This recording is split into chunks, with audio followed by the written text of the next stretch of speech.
Hello बच्चों, let's see this question. Question reads the difference between the electrode potentials of two electrode when no current is drawn through the cell is called. मेरे को बोलता है the difference between the electrode potential of two electrode when no current is drawn through the cell is called. Okay, first option है हमारा cell potential, second option है हमारा cell EMF, third option है हमारा potential difference and fourth option is cell voltage. सबसे पहली चीज तो मैं आपको सेल ईएमएफ जो होता है बेटा उसकी डेफिनेशन आप लोगों को क्लियर कर दूं. What is cell EMF? Cell EMF is nothing but the energy provided by a cell और battery per unit charge through the cell. Clear है? तो ये होता है आपका सेल ईएमएफ.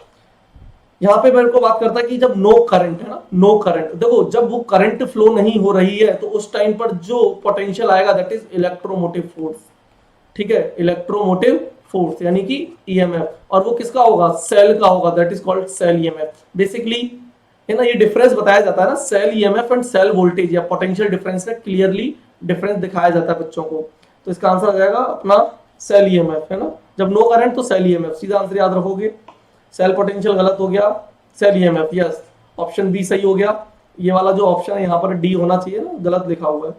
ऑप्शन सी आपका सही हो गया, सॉरी गलत हो गया. एंड ऑप्शन डी अगेन गलत हो गया. क्लियर है? बी को डी बना लेना, मिस प्रिंट है. चलो भाई, तो सेल ईएमएफ आपका करेक्ट आंसर हो जाएगा. Thank you, best of luck.